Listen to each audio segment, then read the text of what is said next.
Au nom du Père et du Fils et du Saint-Esprit, ainsi soit-il. Cher Monsieur l'abbé, bien chers fidèles, nous avons aujourd'hui cette belle et expressive parabole de notre Seigneur, parabole aujourd'hui qu'il prend soin de lui-même expliquer à ses apôtres. Notre Seigneur explique cette parabole. Il l'enseigne à tous, mais ensuite, dans un cercle restreint, il va en donner la signification. Il est certain que les apôtres ont été privilégiés en bénéficiant, à l'écart de la foule, de l'explication de Jésus. Mais notons que nous-mêmes, qui entendons cet évangile, jouissons nous aussi de ce privilège par rapport à la foule de l'époque qui a entendu ces paroles de Jésus, mais qui n'en a sans doute pas compris la signification.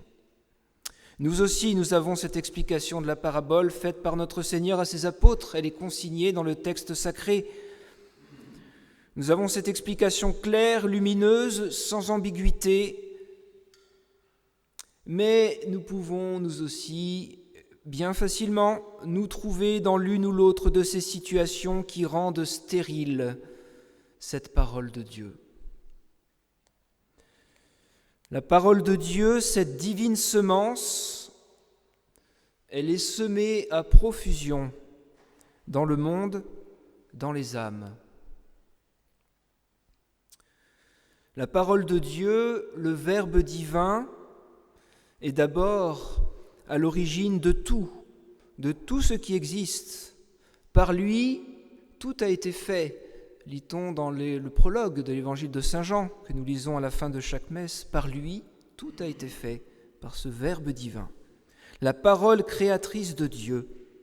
Et ensuite, son action conservatrice qui, à chaque instant, maintient toute chose dans l'existence. Vous voyez, cette parole de Dieu qui nous a créés, qui nous maintient dans l'existence. Nous avons tout reçu de Dieu, tout ce que nous avons, tout ce que nous sommes. Rien que par le fait d'exister, nous sommes le fruit de la parole toute puissante de Dieu. Cependant, le bon Dieu, en nous créant, nous a donné aussi la faculté de connaître, la faculté d'aimer, la faculté de nous mouvoir librement. C'est ce qui fait que l'humanité, les hommes, sont au-dessus de toute autre créature sur la terre par cette âme immortelle, cette âme rationnelle que nous avons reçue, qui nous permet de connaître et d'aimer, connaître le vrai, d'aimer le bien.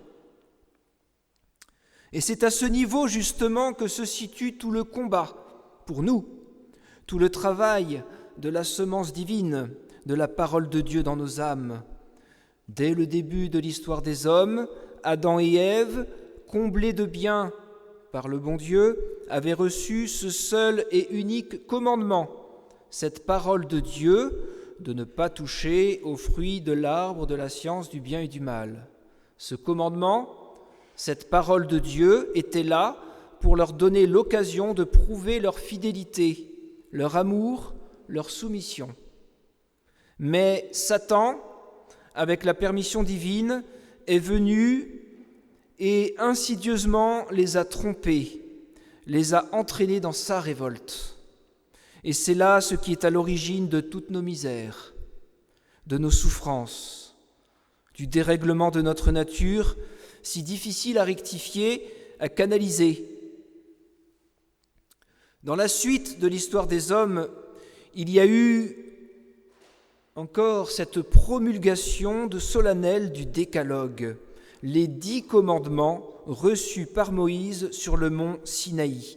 Ces 10 paroles de Dieu qui viennent nous révéler la loi établie par Dieu, loi inscrite par lui dans notre nature. Ne voyons pas ces commandements, cette loi de Dieu, comme une contrainte, comme une entrave à notre liberté. C'est au contraire une révélation, une lumière, une aide précieuse qui nous est donnée.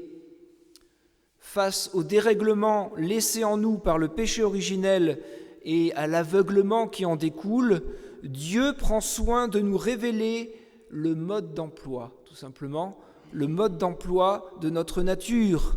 Il vient par ses commandements poser les jalons de notre marche vers le ciel, vers notre véritable bonheur.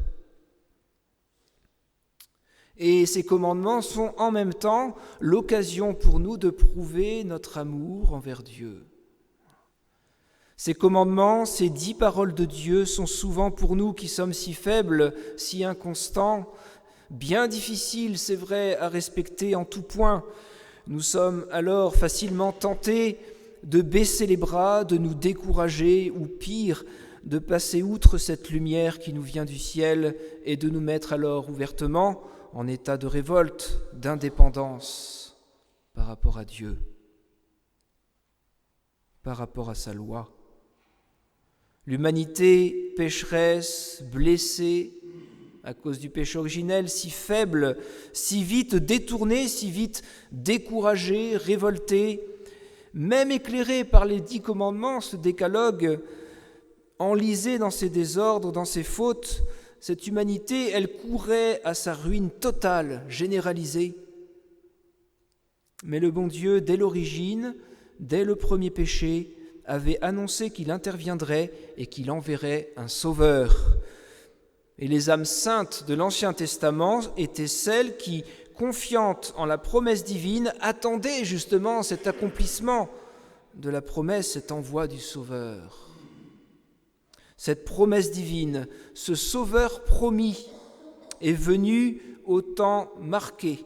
Il est né de la Vierge Marie immaculée, c'est notre Seigneur Jésus-Christ, le Verbe de Dieu en personne, la parole même du Père, qui se fait homme. Voilà par excellence la divine semence qui est introduite sur la terre parmi nous. Le Verbe de Dieu incarné. Il vient nous apporter la lumière par son exemple. Voilà pourquoi il est si important de repenser, de méditer la vie de notre Seigneur, par son enseignement, par ses paroles. Et surtout, il vient rétablir l'ordre brisé par nos péchés au moyen de son sacrifice sur la croix. C'est sur la croix que notre Seigneur vient rétablir cet ordre brisé que nous étions incapables à rétablir. Saint Louis-Marie Grignon de Montfort, dans son livre « L'amour de la sagesse éternelle », souligne bien dès les premières pages, voici ce qu'il écrit à la suite de saint Paul, « Savoir Jésus-Christ, connaître Jésus, la sagesse incarnée, c'est assez savoir. Mais savoir toute autre chose et ne pas connaître notre Seigneur, c'est ne rien savoir. » La connaissance de Jésus, de ce qu'il a fait pour nous. La vie éternelle consiste à connaître Dieu et son Fils Jésus-Christ qui s'est rendu visible, qui est devenu l'un d'entre nous pour nous ramener à Dieu. Il n'y a pas d'autre voie pour aller vers le ciel que de passer par notre Seigneur. Notre Seigneur est par excellence cette divine semence qui, si elle est bien reçue, rend toute chose nouvelle et nous fait porter du fruit, un fruit qui demeure pour toujours, pour l'éternité. C'est là ce qui vient donner du poids à nos existences, à nos vies, cette union à Dieu qui nous est rendue possible par notre Seigneur Jésus-Christ que nous recevons. Jésus, le Verbe incarné, c'est vrai, il est remonté au ciel le jour de l'Ascension, mais il ne cesse d'être présent au milieu de nous par le mystère de son Église, par le mystère de son sacerdoce, et il nous fait parvenir ses paroles, son enseignement. Il vole au secours de nos âmes malades au confessionnal. Il nous relève, il nous guérit, il nous restaure dans l'innocence par les mérites de son sacrifice divin, et il se donne enfin en nourriture pour nos âmes et pour nos corps, en ce mystère qui dépasse tout ce que l'on peut imaginer. Le mystère caché de la Sainte Communion. Si vraiment nous savions ce que c'est que recevoir Jésus hostie. Et quelle union nous avons alors avec lui, le Verbe divin. C'est vraiment là, par excellence, que la divine semence nous est offerte. Elle est semée en nous. Mais vous voyez, malheureusement, par la parabole d'aujourd'hui, que l'on n'est pas forcément prêt et capable de laisser cette divine semence fructifier et se développer en nous. Il y a tant d'embûches, tant de distractions, tant de préoccupations, d'attaches trop humaines, de mauvaises habitudes, de négligence qui gênent, qui empêchent ou même qui rejettent cette divine semence.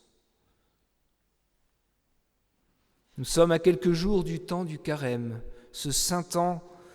Ce doit être vraiment pour nous l'occasion salutaire de travailler à ce que notre cœur, débarrassé de ses pierres, de ses épines, ressemble davantage à la bonne terre, humide, retournée, réceptive.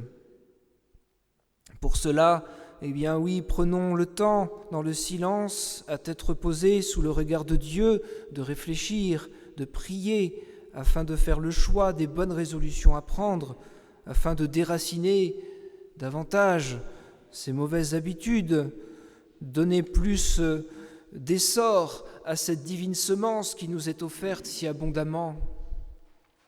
Le temps du carême a, il est vrai, ce côté austère que notre nature, notre pauvre nature redoute, mais c'est avant tout un temps salutaire, un temps de grâce pour redonner du poids, de la valeur à notre vie, une valeur pour le ciel. C'est donc un temps extrêmement précieux, qu'il faut bien préparer, en particulier en participant généreusement à cette adoration des 40 heures près du Saint-Sacrement, dans le silence. On vient demander au bon Dieu sa lumière, ce qu'il attend de nous pendant ce carême. Ce qui compte dans notre vie, c'est ce que nous faisons pour le bon Dieu et pour le prochain. Ce double amour, cet amour de Dieu qui s'épanouit dans l'amour du prochain, qui s'exprime ensuite dans l'amour du prochain, cette fidélité de tous les jours, cette persévérance à se relever de nos mauvais pas et à rechercher à nouveau le bien, cette persévérance, voyez, qui, même si nous sommes encore faibles, voyez, nous rend à nouveau cette réceptivité à cette divine semence. Que notre amour de Dieu s'exprime en particulier par notre vie de prière, cette générosité, à savoir consacrer du temps au bon Dieu, malgré l'aridité et la sécheresse. On ne se tourne jamais en vain vers le bon Dieu.